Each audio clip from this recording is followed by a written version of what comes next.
Alright guys, it's true. We finally got a new daily driver and I'm very excited to show it to you right now. So here it is. The same thing! Same car. Same thing. It's not, it's completely different and I'll show you. Same. You're right, it's the same car. Same. It's the same car. It's just a different color. Same. That's right. I got another Fiat 500e. Leased again, of course. So I was just saying, why again? Why not something different? Why not something new? And the plan was to get something different, if I'm being honest.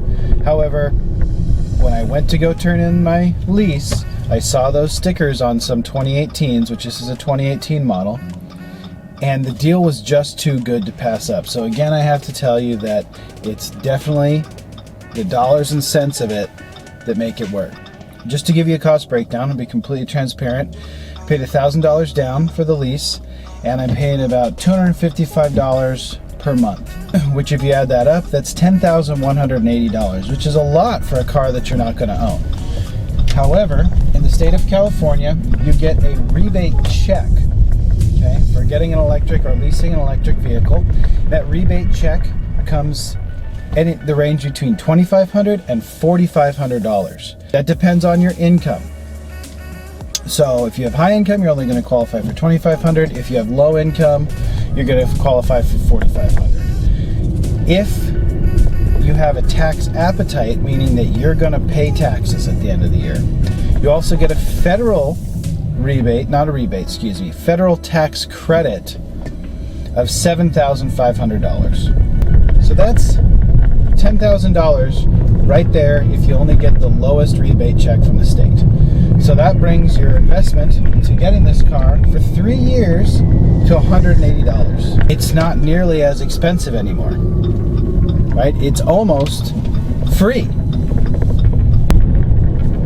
So you can't pass that up. I mean, I'm also set up for it. I've got a large solar energy system on the top of my house.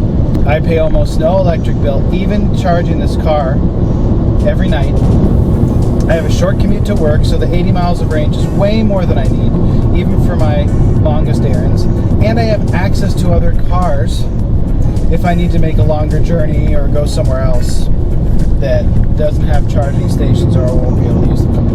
So the truth is, the cost is right, and I'm totally set up for it. So for me, it's a really low cost option because I still drive to work every day. Okay, I go to work every day, but that's what made me really fall in love with this car. This is the third Fiat I've had. The first was a Barth, the last one was the 500e, and now I'm back in a 500e again. When you're dealing with normal day-to-day driving, it can't be beat.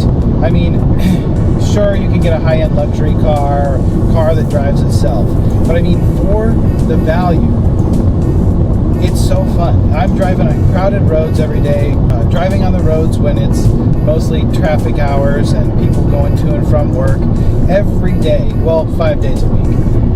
And it's comfortable. It doesn't cost me any gas. It's easy to get around. Here's one thing that I don't think people understand is that this car is quick. It's fun to drive. It's responsive.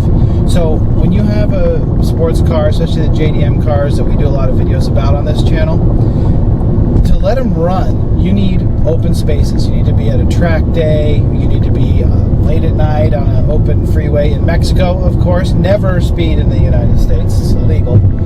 But in Mexico, if late at night, sometimes you can get away with opening it up. And one of the reasons I think that domestic cars are so popular for performance is because they have those big V8s and they got that low-end torque, or if you push the pedal down, you feel that surge of power. So even when you don't have all the space, even when the roads aren't empty, you do get to enjoy that feeling of acceleration.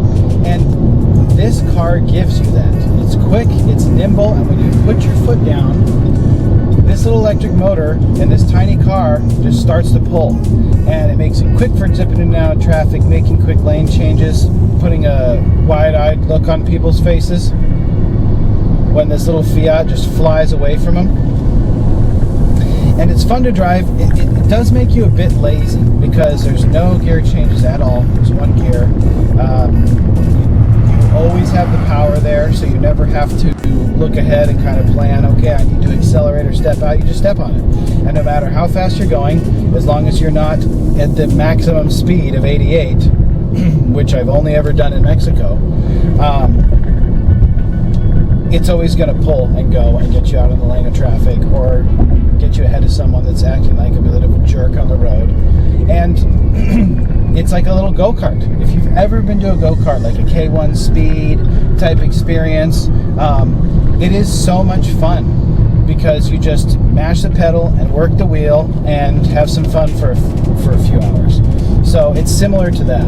Again, it doesn't have the same high-end performance and total overall performance like our JDM cars, like our RX-7, our 300ZX, even Jeff's Mazda Speed 3 is much, much faster than this car overall. But what it does have is a quirky, fun character that makes it great to drive to and from work, great to take around town. And I'll tell you, I live in Southern California. It's a very diverse city where I live in. Sometimes I'm in an open suburban area, and a lot of times I'm in a downtown area.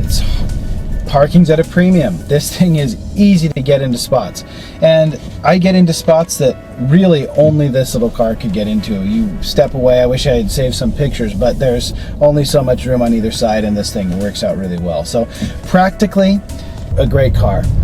Affordably, it's unbeatable. I mean, if you end up getting $4,500 back if you lease a car like this, you're making money over 3 years. Now, of course, that doesn't cover the cost to insure it and the cost if you need to change the tires, which you will, unless you drive like an absolute grandma. You may be able to save the tires, but this torquey little electric motor up front just eats the tires. I had to put 2 pairs in 3 years, just the front only, on the last one I had. Now, obviously, if you know this channel, you know we have a penchant for having a bit of fun with our cars when we go on trips to Mexico. So, just keep that in mind. Another thing I have to mention, can't go without saying, is that, you know, it's a responsible use of resources. I plug this car into a clean solar power source to get it charged up. It's not burning gas, okay? Helps you a little bit justify when you're going to go out and buy a bunch of race fuel and go to a race day and burn it all in your performance sports car.